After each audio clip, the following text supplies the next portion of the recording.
对于泽连斯基的有些表现，川普还是耿耿于怀啊。可怜的泽连斯基感觉又被川普戏弄了。千里迢迢去白宫，飞行途中突然听到川普又和他的死对头普京通电话了，而且一打就是2个多小时。他心心念念想要的美国战斧导弹特不靠谱，也答应提供，但现在又变卦了。还有川普和普京约定，匈牙利布达佩斯见挑其他地方不好，非要挑匈牙利。要知道，匈牙利是乌克兰最反感的欧盟国家，没有之一。都在欧盟地盘建了，也没叫泽连斯基，这不是羞辱是什么？但建还得建。国际政治有时就像一场精心编排的戏剧，弱者不得不在现实的舞台上演绎着强者的剧本。10月17日，见完美国军火商，泽连斯基再次走进白宫。虽然比第一次氛围肯定要好点，至少没遭到万斯和川普联袂大骂，也没有饿着肚子被赶出白宫，但魔鬼出在细节里。白宫里的细节，泽连斯基的待遇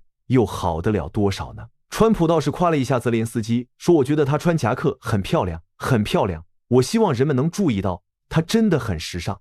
我喜欢他。我看到很多美国人的反应就是川普在恶搞泽连斯基，美国记者倒不再痛批泽连斯基不穿西装去白宫，特不靠谱则开始夸泽连斯基夹克真漂亮。当一国的尊严被简化为对衣着的品评时，权力美学下的真实意图往往比外交辞令更值得玩味。既然谈着装，很多人注意到美国国防部长赫格塞斯居然戴了一条俄罗斯国旗颜色的领带，很多人怀疑这样的场合赫格塞斯完全是故意的。泽连斯基要应对的除了不待见他的美国总统、副总统和部长们，还有不友善的美国媒体记者。当着川普的面，有媒体记者就质问泽连斯基，双方都必须做出让步。我们的总统已经用尽各种办法为你们的战争争取和平，你们愿意做出哪些具体的让步来结束这场与俄罗斯的战争？你们会放弃加入北约吗？美国人已经厌倦了对外战争，而且正如我们的总统所说，我们也需要我们的战俘，特不靠谱，还帮腔点头，这真是个问题。泽连斯基只能硬着头皮回答，对我来说，好吧，我们需要坐下来谈谈，我们需要停火，我们想要和平，普京不想要，我们今天就谈谈我们需要什么。这显然又跟川普拧上了。要知道，川普前一天刚跟普京通电话，他认同普京，也希望结束战争，但泽连斯基偏偏要说普京不想要。更有美国记者给泽连斯基挖坑，你认为川普和拜登在外交上最大的区别是什么？泽连斯基小心翼翼地说，川普有很大的机会结束战争，拜登已经不是总统，他没有机会了。顿了一顿，泽连斯基又补充，川普已经证明他有能力实现中东停火，这对我们乌克兰来说是机会，所以我希望我们也能做到。但这显然让川普很不满意，他立刻接话说，我想说是因为我极其能干，另一个人则极其无能。这种最讨川普欢心的话，很多西方领导人现在都很擅长，说出来都是滔滔不绝。但说实话，泽连斯基真说不出口，他能说出口的就是不停赞美川普有和平的决心，有做事的魄力。乌克兰需要美国的帮助，需要美国强大的武器。美国有没有对乌克兰感兴趣的东西？也是有的，以前是资源、能源，现在美国已经签协议搞到手了，还有无人机。对于经过实战的乌克兰无人机，美国确实很感兴趣。与泽连斯基见面会上，有记者就询问川普，你对乌克兰无人机感兴趣吗？特不靠谱，直言不讳，是的，我们自己制造无人机，但也从其他国家购买无人机，他们制造的无人机非常好。由于这场战争，无人机战争在过去几年里真正变得很突出。但当泽连斯基提议乌克兰可以用大量无人机交换美国战斧导弹，一个镜头就显示川普和万斯相互看了一眼，都笑了。无人机可以，战斧导弹免谈。利益的交换从来不讲对等，只论筹码。当一方手握全部王牌时，谈判桌就变成了单方面的施舍台。以至于当会后记者询问时，一脸失落的泽连斯基只能含糊表示，我们讨论了远程导弹的问题，但我们决定不再谈这个问题，因为你知道美国不希望局势升级。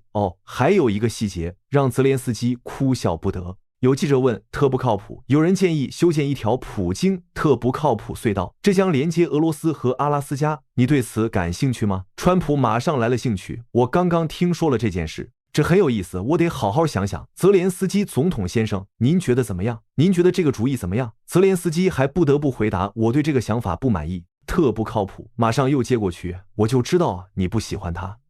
地缘的桥梁可以构想，但心灵的鸿沟却难以跨越。当一方在畅想连接时，另一方看到的可能只是更深的割裂。怎么看？叹一口气，还是聊聊3点吧。第一，泽连斯基也真不容易，虽然也是一国总统，但却被美国呼来唤去，还不得不忍受一个又一个羞辱。有些羞辱是公开的，破口大骂，赶出白宫，真是前所未见。有的羞辱是间接的，杀人不见血，割肉还不让叫。当然，也不得不说，泽连斯基还是挺有个性的。尤其是有关拜登和川普最大区别的问题，他已经足够小心翼翼。他既不忍对拜登落井下石，又在尽最大努力夸赞川普，自以为能两头安抚好，哪知道最后两头不讨好。拜登估计会叹气，人一走茶就凉。川普更会很生气，让你夸一夸你都不会夸。第二，川普就是川普，我的地盘我做主，我想怎样就怎样。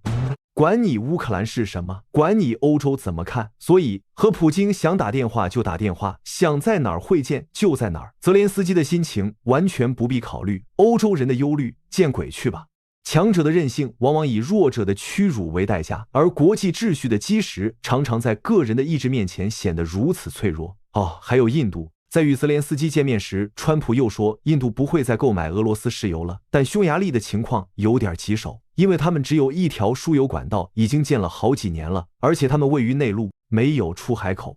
印度此前澄清，莫迪最近就没和川普通话，莫迪承诺不买俄罗斯石油，不知从何说起，但川普又替印度宣布了，印度你到底怎么回事？还有印度不可以，匈牙利就例外，特不靠谱，还是看人下菜啊。第三，俄乌之战确实该结束了，有一点特不靠谱还是对的。3年多的俄乌之战确实到了该结束的时候，现在最难的就是领土谈判。泽连斯基说特不靠谱，也清楚这一点。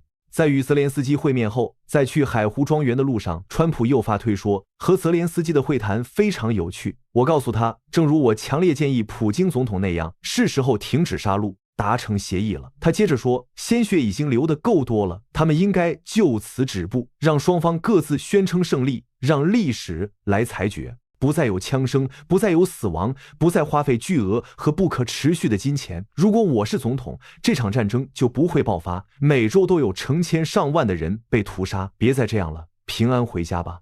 请注意：1. 你们双方都可以宣布胜利吗？2. 还是都别花钱打了，各回各家吧。3. 重点中的重点还是川普行。对于泽连斯基的有些表现，川普还是耿耿于怀。Well, thank you very much, everybody. It's an honor to be with a very strong leader, a man who has been through a lot, and a man who I've gotten to know very well, and we've gotten along really very well. And we had a big call yesterday, as you know, with President Putin, and we'll be talking about it. President Zelenskyy of Ukraine has endured a lot. I mean, he really has. He's endured a lot, and we've endured it with him. To be honest, it's been a long time, and I think we're making great progress. So we're going to be talking about that today. We'll be talking about what took place yesterday with my phone call with President Putin. And I think that things are coming along pretty well.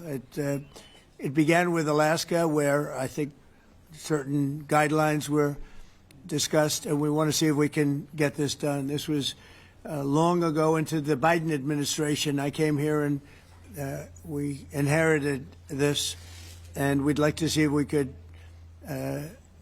finish it, end it. We want it ended. So many people have died in this war, and we're gonna get it ended. So I just want to thank you all very much. If you have a couple of questions, go ahead, please. In fact, before I do that, let me just ask the President to say a few words. Thank you, President. Pleasure. Glad to meet you again, Mr. President. Thank you very much for the invitation. Again, my congratulations with your successful ceasefire in the Middle East. Thank you. Yeah, and you did it, and I think this is the momentum to finish Russia's war against Ukraine. I think that, yes, we understand that Putin is not ready. I think not ready, but I think that I'm confident that with your help, we can stop this war. And we really need it. We see that they don't have successful steps on the battlefield, and it's good. I think that their army is weak now, but a lot of losses. They have a lot of losses and in economy and people. And I think this is a very important moment. And I wanted to thank you, Mr. President, after our phone calls. Yesterday I had a good opportunity to meet with the big American energy companies, and they're ready to help us. Yes, after all these attacks on our infrastructure, Russian attacks, and etc. And I had also meetings, thanks to your team. We had meetings with a good military companies. We spoke about air defense, and I want to share it after with details where we are. Thank you. Thank you so much. Thank you very much. Mr. Very President. good. And I think it looks beautiful in his jacket. Yeah? It's beautiful. I hope people notice. It's actually very stylish. I like it. President Trump. Yeah, please, go ahead. Under the Biden administration, the White House was fearing of a possible escalation. They were not allowing the Ukrainians to strike into Russia, fearing of this escalation. Yeah. Would your administration allow Ukrainians to strike deep into Russia? We're going to be talking about that. That's something we'll be talking about. You're right. It's an escalation, but we'll be talking about that. Mr. President. Mr. President Zelenskyy joined you in Hungary to meet President Putin. Because it's a leader that we like. We like Viktor Orban. He likes him. I like him. It's a country that's a safe country. Done a very good job. He's been a very good leader in the sense of running his country. He doesn't have a lot of the problems that other countries have. And so we've decided that we'll be going to be with Viktor Orban, and he will, I think he'll be a very good host. President Trump. President Trump. President Trump. Right here. It's in President Trump. Hungary, yeah. Zelenskyy We're joined doing you Hungary, yeah. With Putin. Is it a trilateral meeting, or is it just you and Putin? To be determined, but I would say most likely it's going to be a double meeting. It'll be a double meeting, but we will have the President, Zelenskyy, in touch. There's a lot of bad blood with the two presidents, and I'm not speaking out of turn when I say it. It's a very difficult situation. You know, we just settled the war, and after thousands of years, I guess. People say anywhere from 500 to 3,000 years, and I was in rooms, as you saw, because you were with me, a lot of you were with me last week, with leaders that didn't like each other, but they were able to get along. These two leaders do not like each other, and we want to make it comfortable for everybody. So one way or the other, we'll be involved in threes, but it may be separated. President Trump. Mr. President. President Trump. Was he what? Where are you from? From Ukraine. He actually had a Okay, good. conversation with me. Good, yeah. What if Mr. President Putin doesn't agree to peace in Hungary? What do you do then? Do you have? Well, let's see what plans for happens. that? I mean, you know, what if? I think he will. I think that President Putin wants to end the war, or it wouldn't be talking this way. I think he wants to end the war. I spoke to him yesterday for 2.5 hours. We went through a lot of details. He wants to get it ended. I think that President Zelenskyy wants to get it ended. Now we have to get it done. President Trump. Kara Castronova from Lindell TV. And although I love asking you questions, today my question is for President Zelenskyy Sure. of Ukraine. Go ahead, please. Thank you. Our President Zelenskyy, President Trump, just brokered a peace deal in the Middle East that all Americans, both sides of the aisle, are very proud of.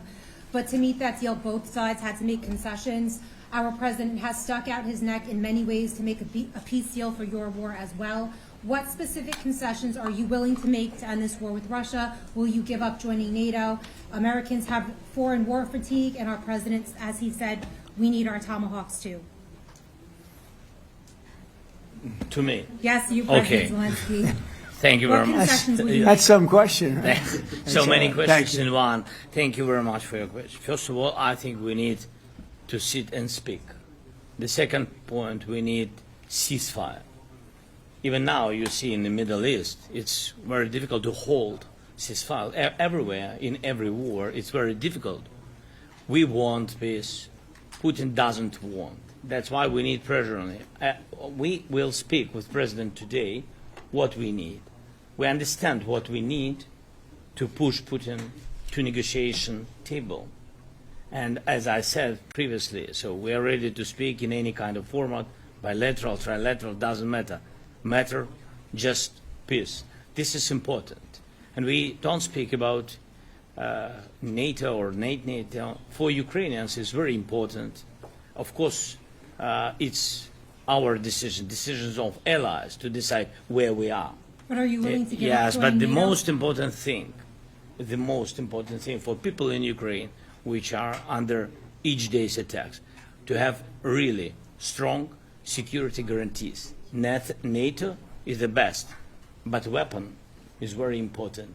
Allies on our side is very important, and between us, for us, bilateral security guarantees between me and President Trump is very important. I don't know, we didn't speak with details about it, but this is the most important document because the United States is very strong.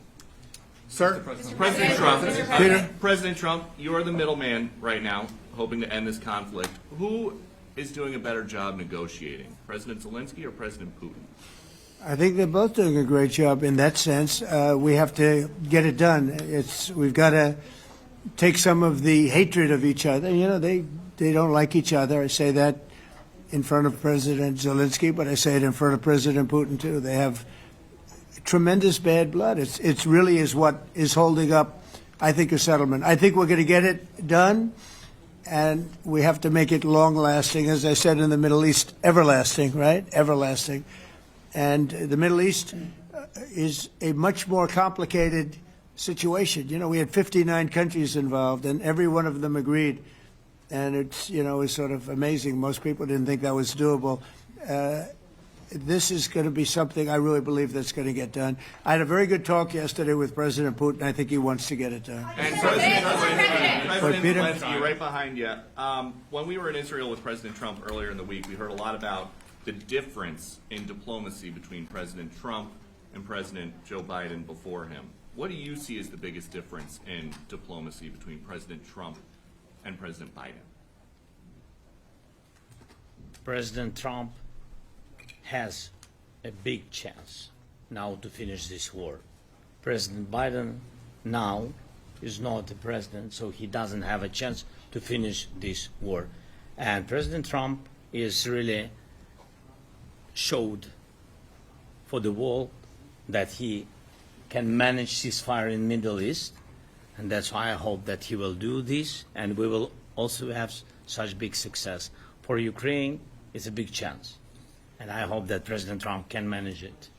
I would say the biggest difference is one is extremely competent and the other one is grossly incompetent. Mr. President. Sir, a few weeks ago in New York when you two met, you said that you think Ukraine could ultimately take back all the territory that it's lost so far. Do you still think that's the case, or do you think there'll have to be some sort of You swap never of know. territories? Look, you know, war is very interesting. You never know, do you? You just never know. With war and peace, but you never know. Are you ready? President Trump, Please. Russia calls Tomahawk supply to Ukraine as an escalation, yet it continues using similar cruise missiles like Caliber. And Yeah. even Who are you with?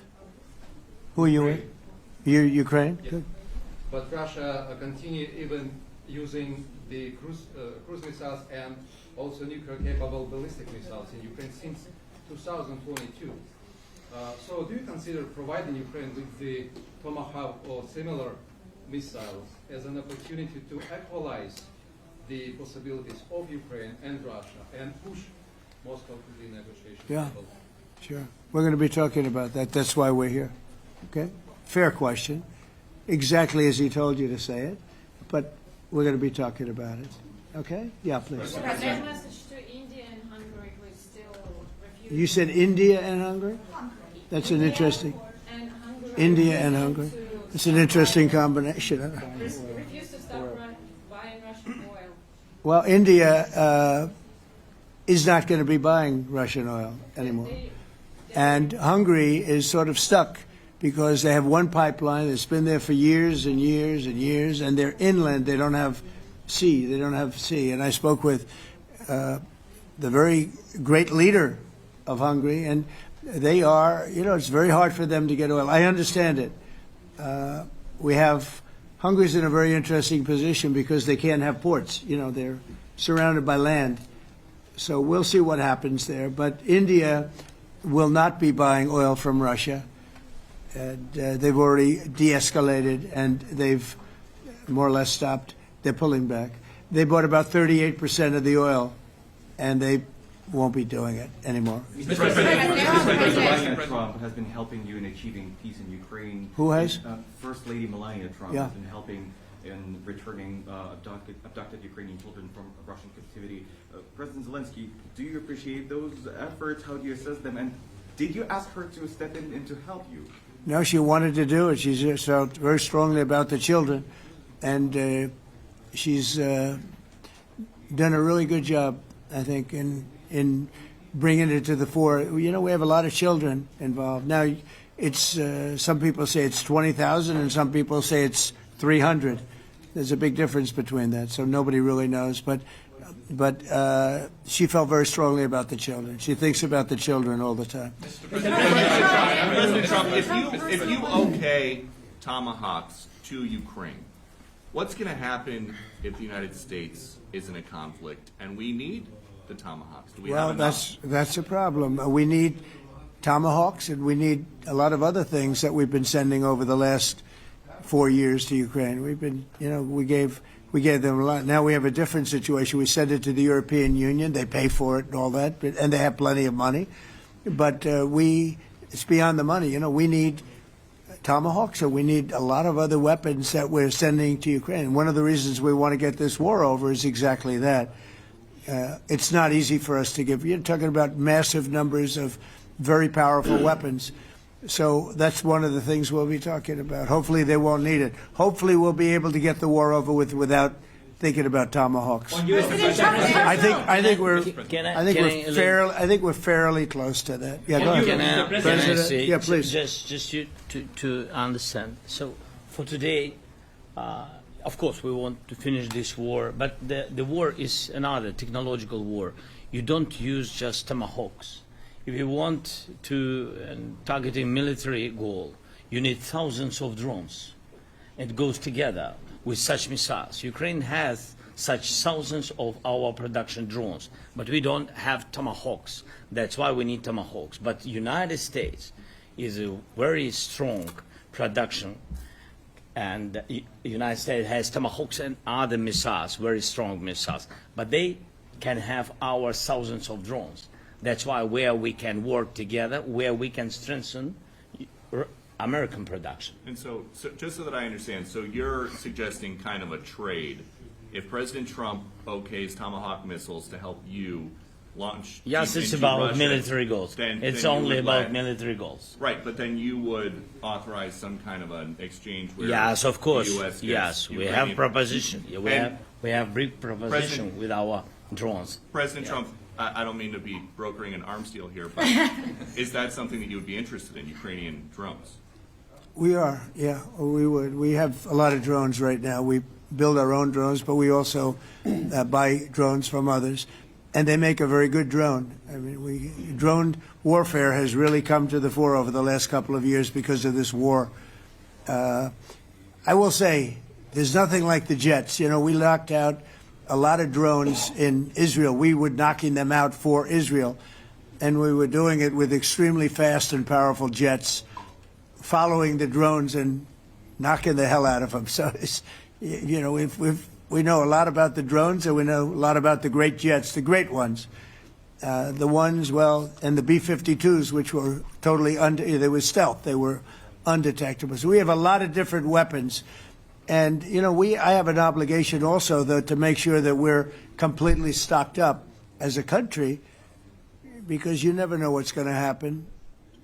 In war and peace, right? You never know what's going to happen. So we're going to be talking about tomahawks, and would much rather have them not need tomahawks, would much rather have the war be over, to be honest, because, we're in it to get the war over. We're selling a lot of different types of weapon, as you know, to the European Union. We're not in it for that. We're in it to get it over. We're losing thousands of people a week, thousands of people, Russian, Ukrainian, and mostly soldiers. Mostly soldiers. But we're in it to see that end. And if we can end quickly, and I think we can. I had a very good talk yesterday. We're going to be talking about it but I had a very productive talk yesterday with President Putin. We'll see what happens. But the war in the Middle East was far more complicated. We got that one done. And I think we have a good chance. I think President Zelenskyy wants it done, and I think President Putin wants it done. Now all they have to do is get along a little bit. Can you give us an update on the trade negotiations with China, or perhaps Secretary Bessent? Yeah, I will, and I'm going to let Scott do that. But I think we're doing very well. I think we're getting along with China. China would like to have something. As of this moment, we'll be meeting in a couple of weeks. We'll be meeting in South Korea. You think myself. Will go forward? I think so. It looks like it's going forward. I think so. They want to meet. We like to meet. I have a very good relationship with. We're going to see what happens. But, you know, for years we were taken advantage of by China very badly. We were losing hundreds of billions of dollars a year to China. We really built their military, if you think about it. The kind of money that presidents allowed to be lost to China was just insane. And then when I came into office, as you know, I put very severe tariffs. So we took in hundreds of billions of dollars in my first term from China. Biden let that go because it was so much. He let it continue, but he gave all sorts of exceptions. And by the time you looked at it, Scott, I would say it wasn't the same thing. He would give an exception for anything. If you got up and went out to dinner, he'd give you an exception. So it wasn't the same thing. But I put on very serious tariffs. So we took in hundreds of billions of dollars, and then I left office. The election was rigged. I left office, and that was the story. Now I come back, and we are in a very strong position because of tariffs. We're in a very powerful position because of the fact that we have tariffs. If we didn't have tariffs, we would be in a very weak position. We would be in a weakened state. But with tariffs, we've made hundreds of billions of dollars, not only from China, but from others. And China wants to talk, and we like talking to China. So we have a very good relationship, and we're going to be meeting in South Korea a couple of weeks. And I just got back from a long trip. I'm going on another long trip. And Scott, you want to say a few words on that, please? Yes, sir. So the entire relationship stems from the great respect that the two leaders have for each other. China did a substantial, unprovoked escalation last week. We were unable to get in touch with them. Since then, it's been IMF World Bank Week. They have had working level people here who there have been meetings. The Vice Premier, who is my counterpart, and I will be speaking this evening at around 8:30, 9 o'clock. And then he and I and a delegation will meet in Malaysia probably a week from tomorrow to prepare for the two presidents to meet. So I think that things have de-escalated. We hope that China will show the respect that we have shown them. And I am confident that President Trump, because of his relationship, will be able to get things back on a good course. Is the hope for that meeting with you some kind of trade deal then, or could be? More Look, I think we're in a very strong position. I think we're in a very strong position. We're getting, as you know, as of November 1st, I could move it up if I wanted, a 100% tariff over and above what we get now. So that would make it about 157%. And China doesn't want that, and they want to talk, and we're talking. And I think we'll make a deal that will be good for both. I think we will do something. But you have to understand, we never got anything from China. It was a one-way street. For many years, for decades, it was a one-way street. And they became rich because of the United States. And frankly, presidents that, let's be nice, they didn't know. They just didn't know. They didn't understand what was happening to them. But I understood it. I understood it long before I ran for politics. I used to watch in amazement at how stupid our country was, how stupid they were. And we're not stupid anymore. And that includes with the European Union. That includes with Japan and South Korea. All we want to do is be treated fairly. But the fairly is hundreds of billions and even trillions of dollars coming into the United States. And it's our national security is secure because of tariffs. If we didn't have tariffs, we would have no national security. So it's very important. Will you seek China's help in ending the war in Ukraine? Do you need them to put pressure on I'll be discussing that, but I'd love to see it ended before that. I mean, I think we have a chance of ending the war quickly if flexibility is shown on behalf. And again, we're not losing people. The United States is not. We're not losing people. We're not spending money. We're getting paid for the, ammunition and missiles and everything else that we're sending to the European Union, but to NATO. But it's very similar. If you look at the countries, I mean, it's very similar. And we just made a very fair trade deal with the European Union, and what we wanted, and we made a very good deal with NATO too. They pay for all of this. That's not what we're in this for. We're in it to save thousands of lives every week. Thousands and thousands of lives. That's why we're in it. And I think we have a very good chance of bringing this war to a conclusion. Europe's president and your cabinet has done honestly an excellent job. I think that a lot of people could agree to that. Thank you. I'm speaking as someone who lost my father in a war, so I know the human cost.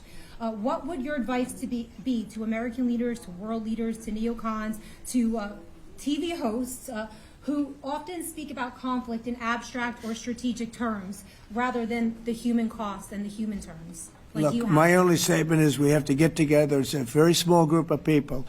It's the president, and the president. Okay, 3 presidents. And I'm the mediator president. And I'm mediating not an easy situation. It should be easy, but it's a lot easier when people understand each other, and when they get together, and when they like each other. We don't necessarily have that situation as far as like is concerned. Maybe it can turn around. Maybe it can. But in the meantime, we'll have them keep a little bit of distance, and we're going to see if we can get it done. This is number 9, okay? This will be number 9 for me. I've solved 8, including the Middle East. I've solved 8. This, I thought, would have been among the easiest. We solved, President Putin mentioned yesterday Armenia, all of the different wars. He said it was amazing but the big one that he was surprised that we were able to settle was the Middle East. He thought it was incredible. He was very generous in that sense. This should be something we're able to settle, and I think we will be able to settle. Yes, sir. On that note, you will go down as the peacemaker, no doubt, and you will resolve this war. Well, we resolved 8 others. It's funny how people say that. If you get this one, every time I do one, they forget about that one. I solved 8 wars. Go to Rwanda and the Congo, talk about India and Pakistan, look at Thailand, look at all of the wars that we solved. And every time I solve one, they say, if you solve the next one, you're going to get the Nobel Prize. I didn't get a Nobel Prize. Somebody got it who's a very nice woman, very nice. I don't know who she is, but she was very generous. So I don't care about all that stuff. I just care about saving lives. But this will be number 9. But every time I solve one, they said, sir, if you solve one more, you're going to be known as a peacekeeper. So to the best of my knowledge, we've never had a president that solved one war. Not one war. Bush started a war.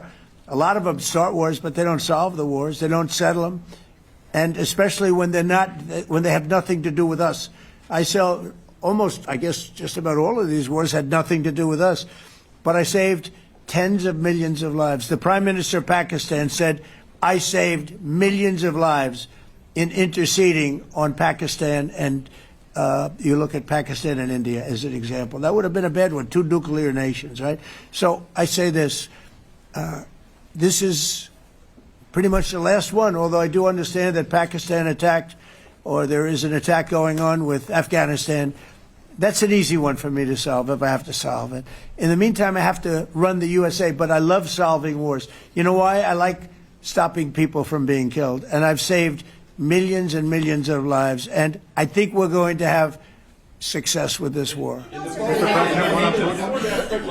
Wait, please. President Zelenskyy, this is your 3rd time over here. Oh. And by the way, you look excellent. Thank you, sir. Thank you. For you, by the way. This is your 3rd time here. How different sitting across from the president is this time versus the 2 previous times here at the White House, and how confident are you hearing the success rate of solving these prior wars that he can get this war solved? First of all, about suit. The same suit because the same president. It's very simple. The next president will have another suit. Yes. About our relations with President Trump, I think we have important dialogues, and I think we begin to understand each other. Yes, and I know that President is briefed very well about situation in the battlefield, and he knows a lot what's going on the battlefield in Ukraine, and I think it really helps when you know a lot of things, a lot of details about one or another war. It helps a lot, but we are still in war, and I hope Mr. President, we can manage. You have been clear It's that there are some important. countries that are not meeting their commitment. You pointed out Spain. They said that it's impossible. No, Spain has not come through. No, Spain has not been loyal to NATO. Spain has been, they're the only one. Everyone went up to, as you know, I mean, you were at 2% and they all went up to 5%, but Spain disagreed with that. I think Spain should be reprimanded for that. I think it's very bad that they did that, but that's up to them. That's up to NATO and Spain. They cannot be expelled from NATO. Can they or not? They cannot, according to the treaty, but they also claim that they are protected by the European Union umbrella for trade. Well, the other people, many of the other countries are in the European Union too. They're not complaining, right? President Zelenskyy tell you that Putin is serious. That's of interest. Mr. They're President. protected. Yeah, please go ahead. Thank you, Mr. President. Do you think you can carry the momentum from the Middle East deal over to this deal? And if I do. So, how does that move the needle? Yeah, I do. I think we carry a lot of momentum, a lot of credibility. Getting Middle East done was very important. Nobody thought it could be done. That was one nobody thought could be done, and we got it done. And a lot of that was the big hit that we put on Iran with respect to the nuclear. They took that was an unbelievable military maneuver, the B-2s, and many other planes involved, by the way, but the B-2s. Yeah, I think nobody expected that to happen, and you know we had 59 countries involved, and these were countries very diverse. You had Arab, Muslim, Jewish. You had every country, Christian. You had every country, many countries involved, and we got that done. And we got it done pretty swiftly after we set the table properly. We had to set the table properly. This should be one that we get done. And I think the table is set properly here now, too. And it'll be a great honor. It'll be a great honor to get it done. And the Ukrainian people are great, and the Russian people are great. And obviously they have much in common, as we understand. They have a lot in common.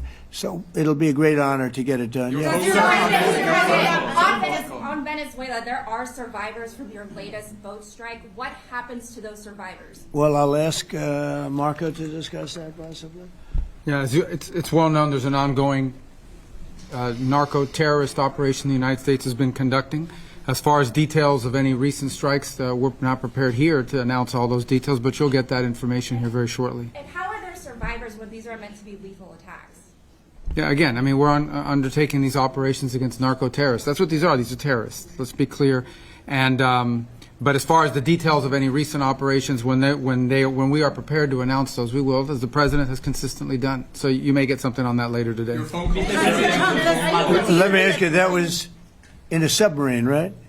We attacked a submarine, and that was a drug-carrying submarine built specifically for the transportation of massive amounts of drugs, just so you understand. This was not an innocent group of people.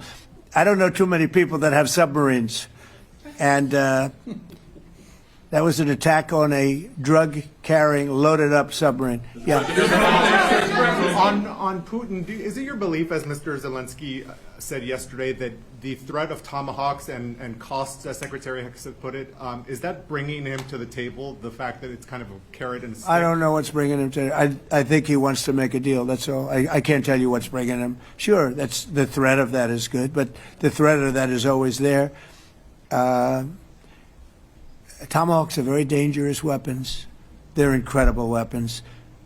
If you like warfare, it's one of the most accurate. You know, we hit 30 Tomahawks in Iran after the B-2s did their damage. We sort of gave it a little capper with 30 Tomahawks from a submarine, quite far away actually. But they're an amazing weapon. They're a very powerful weapon, but they're a very dangerous weapon, and it could mean big, escalation. It could mean a lot of bad things can happen.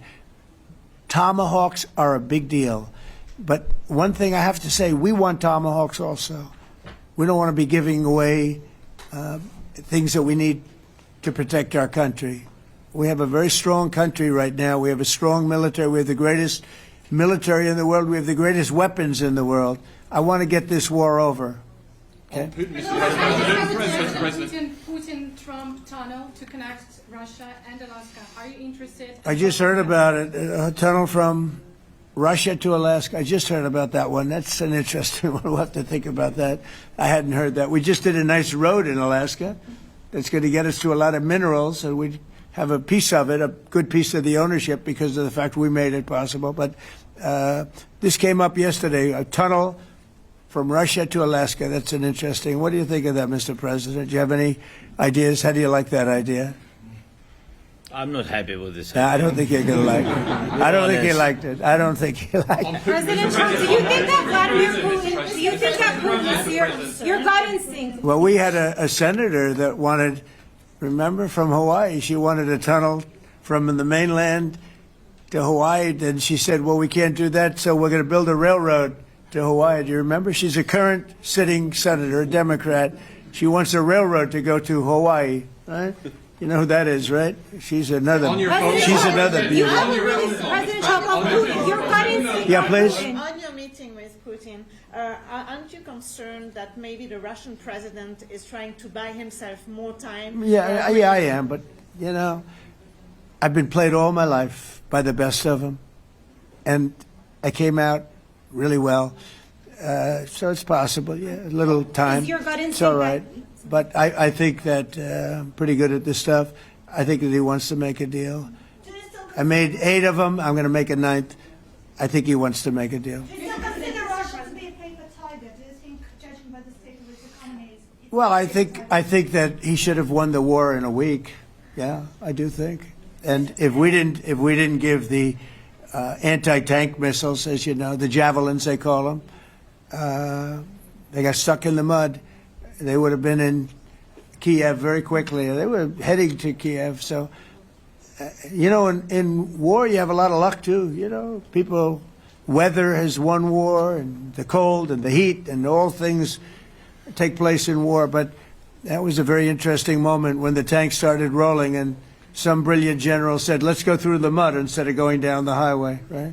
So they got a little bit lucky. But you know where they really got lucky? I gave javelins. That wasn't given by Barack Hussein Obama. He gave them sheets. You know, there's a statement. Obama gave them sheets, and I gave them the javelins. And the javelins are a devastating weapon. And that wasn't given by Obama. That was given by, because at the time it was Obama. That was given by me. So it was like one of those things.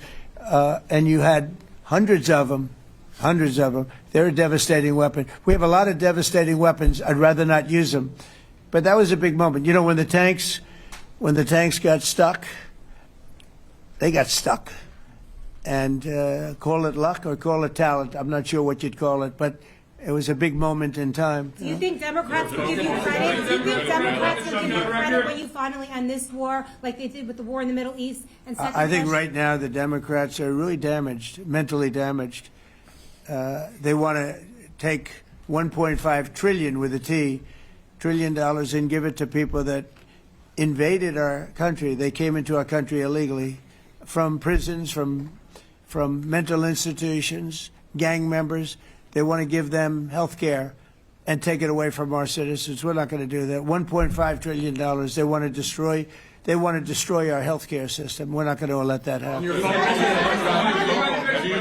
you authorized CIA operations in Venezuela as part of? Well, I wouldn't say that, but Some interesting things are happening around the world, I'll say that. It's been reported, Mr. President, it has been reported that Maduro offered everything in his country, all the natural resources. He even recorded a message to you in English recently, offering mediation. What could we do in order to stop that? He has offered everything. He's offered everything. You're right. You know why? Because he doesn't want to fuck around with the United States. Thank you, everybody. Thank you. Thank you, everybody.